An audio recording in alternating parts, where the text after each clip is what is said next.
श्री शिवाय नमस्तुभ्यम। हर हर महादेव। आप सबको पता है कि पितृ पक्ष का प्यारा सा महीना शुरू हो चुका है और अगर आपको अपने पितरों को प्रसन्न करना है, अपने पितरों को खुश करना है, अपने पितरों का आशीर्वाद प्राप्त करना है तो आज की ये वीडियो आपके लिए है। इस वीडियो को अंत तक जरूर देखना। आज की वीडियो में हम बताने वाले हैं कि किस प्रकार से आप अपने पितृ दोष को दूर कर सकते हैं और आप अपने पितरों को प्रसन्न कर सकते हैं। मात्र आपको ये छोटा सा उपाय करना है जिससे आपके पितृ भर भर के आपको देंगे आशीर्वाद। पूज्य गुरु जी की कथा से सुन करके समझ करके आपको अच्छे से समझाने का पूरा प्रयास करूंगा। मात्र खीर और पूड़ी लेनी है आपको और इससे आपके पितृ होंगे प्रसन्न। पूज्य गुरु जी ने अपनी कथा में बताया कि पितृपक्ष के जो दिन है वो साल के सबसे महत्वपूर्ण दिन है और आपको इन पितृपक्ष के दिनों में कुछ ऐसे विशेष उपाय और ऐसे कार्य जरूर करने चाहिए जिससे आपके घर परिवार से पितृ दोष हमेशा के लिए समाप्त हो जाए और आपको अपने पितरों का आशीर्वाद मिले।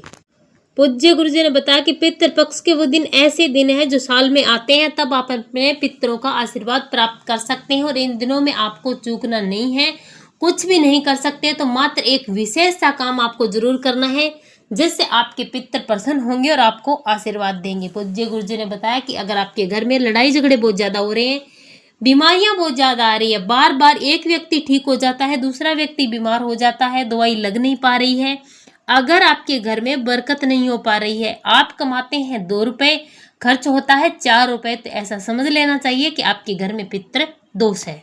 और अगर आपका व्यापार नहीं चलता, कारोबार नहीं चलता, आपकी मनोकामना पूरी नहीं हो पा रही है, पूरा परिवार अगर परेशानियों में फंसा हुआ है, आपका वश आगे नहीं बढ़ पा रहा है, तो ये है पितृदोष के लक्षण। और ये पितृपक्ष का बहुत ही प्यारा सा दिन ऐसा है जिसने आपको अपने पितरों को प्रसन्न करना है और समस्त पितृदोषों को दूर करना है। चलिए बात करते हैं सबसे पहले उपाय की जो बहुत ही विशेष और महत्वपूर्ण है। और दूसरा उपाय ऐसा उपाय है, अगर आप कुछ भी नहीं कर सकते, ज्यादा कुछ अपने पितरों के निमित्त नहीं कर सकते, तो मात्र आपको अपने घर पर एक छोटा सा काम करना है और कुछ भी जरूरत नहीं है आपको करने की। इससे आपके पितृ दोष भी समाप्त होंगे और आपके पितृ भी प्रसन्न होंगे। तो सबसे पहले आपको पूरी बनानी है और आपको खीर बनानी है। ध्यान रखना जो खीर आप बनाने वाले हैं वो आपको सवा के चावलों से बनानी है, इससे आपके पितृ बड़े प्रसन्न होते हैं। पूड़ी आपको बनानी है, आप चाहें तो गेहूं के आटे से बना सकते हैं, लेकिन हो सके और अगर आप व्यवस्था कर सके तो आपको जौ का आटा तैयार करना है और आपको ये पूड़ी जौ के आटे से बनानी है। चाहे आप 2 पूड़ी ही बना लें, लेकिन आपको जौ के आटे से पूड़ी तो इन श्राद्ध पक्ष के 16 दिनों में जरूर बनानी चाहिए। अब आप पितृपक्ष के दौरान ब्राह्मणों को भोजन कराते हैं तो आपको ब्राह्मणों को भोजन कराते समय ब्राह्मणों को भी ये देना है और इसका एक भाग आपको सबसे पहले अपने घर की छत पर कौवों के लिए छोड़ देना है। अब अगर आप ब्राह्मण भोजन नहीं कराते हैं तो एक दिन विशेष आता है, आपके पितरों की वो तिथि जिस दिन उनकी मृत्यु हुई थी, वो तिथि पितृपक्ष के दौरान जिस भी दिन आती है उस दिन आपको ये खीर और पूड़ी का भोग अपने घर की छत पर कौवों को जरूर लगाना है। हाथ जोड़कर अपने पितरों से आपको भोजन ग्रहण करने के लिए प्रार्थना करनी है और क्षमा याचना करनी है आपसे जो भी गलती हुई उसके लिए। अब अगर आपको अपने पितरों की वो तिथि भी याद नहीं है जिस दिन आपके पितर ये लोग छोड़कर गए थे पितरलोक में, तो आपको क्या करना है, सर्वपितृ अमावस्या आएगी, शायद इस बार 21 सितंबर को पड़ रही है सर्वपितृ अमावस्या, उस दिन आपको इस उपाय को जरूर करना है। और मान लीजिए अगर आप उस दिन भी नहीं कर सकते तो ये एक ऐसा उपाय है जो आप पितृपक्ष के 16 दिनों में कभी भी कर सकते हैं। जिस दिन भी आपको समय मिलता है तब भी आप कर सकते हैं और आप हर रोज भी कर सकते हैं। लेकिन ध्यान रखना आपको अपने पितरों को ये 2 चीजों का भोग जरूर लगाना है। ये भोग आपको कौवों को लगाना है। ध्यान रखना कौवा कोई साधारण पक्षी नहीं है, ये अपने पितरों का संदेशवाहक है। जब आप कौवे को कोई भी चीज देते हैं ग्रहण करने के लिए पितृपक्ष के दिनों में, तो ये सीधा आपके पितरों को जाता है। पूज्य गुरु जी ने 3 ऐसे पशु पक्षी बताए हैं जो आपके पितरों के संदेशवाहक और पितृतुल्य है। सबसे पहला कौवा है, फिर आता है कुत्ता यानी कि श्वान और तीसरी आती है गाय। इन तीनों को आप जो भी पितृपक्ष के दौरान देते हैं उनका सीधा संबंध आपके पितरों से होता है। इससे आपके पितर तृप्त हो जाते हैं, आपको और कुछ भी करने की जरूरत नहीं पड़ती है। और मान लीजिए आप ये भी नहीं कर सकते, आप कुछ भी नहीं कर सकते, अपने पितरों का आप श्राद्ध पिंड दान तर्पण कुछ भी नहीं कर सकते, तो आपको क्या करना है, आपको 1 मुट्ठी आटा लेना है। आप चाहे तो ज़्यादा भी ले सकते हैं और इससे कम भी ले सकते हैं, लेकिन कम से कम 2 चम्मच आटा आपको ज़रूर लेना है। अब बात आती है कि आटा कौन सा लेना है। आप गेहूं का आटा भी ले सकते हैं और हो सके तो आप जौ का आटा तैयार करें और जौ के आटे से आप इस उपाय को करें।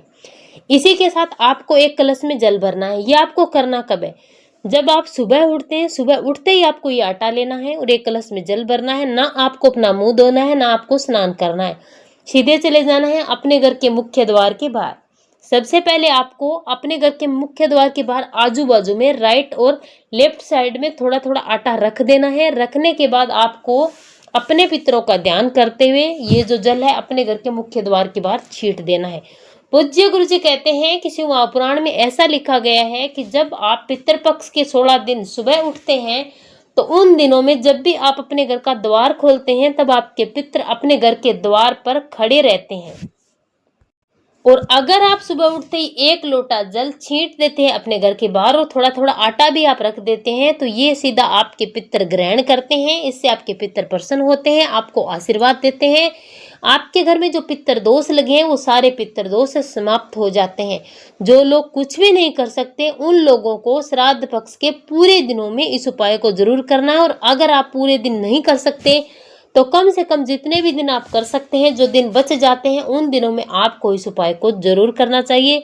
पितृ दोषों से मुक्ति पाने का, पितरों को प्रसन्न करने का एकमात्र ये उपाय है जो आपको जरूर करना चाहिए। और चलिए बात करते हैं आज के तीसरे उपाय की, जो आपको पितृपक्ष के दौरान जरूर करना है। आप इन तीनों उपायों को पितृपक्ष के किसी भी दिन कर सकते हैं, जब भी आप समय मिले, और आप चाहें तो हर रोज भी कर सकते हैं। तीसरा उपाय बहुत ही महत्वपूर्ण है। मात्र और मात्र आपको लेना है तिल का तेल और आपको लेना है सरसों का तेल। 1 दीपक लेना है, 2 बाती लगानी है। आधा इसमें आपको सरसों का तेल डालना है और आधा आपको इसमें डालना है तिल का तेल। ध्यान रखना दोनों चीज तेल आपको आधे आधे डालने हैं और इस दीपक को आपको तेल से भर लेना है। और इसी के साथ आपको 1 चुटकी काला तिल लेना है। इस दीपक को उठाना है और चले जाना है आपके घर के आसपास जहां कहीं भी पिंपल का वृक्ष है। पूज्य गुरु जी ने पितृतुल्य 3 वृक्ष बताए हैं, बेलपत्री का वृक्ष, पिंपल का वृक्ष और वट वृक्ष। इन 3 में से जो भी पेड़ आपके घर के आसपास है वहां पर जाना है।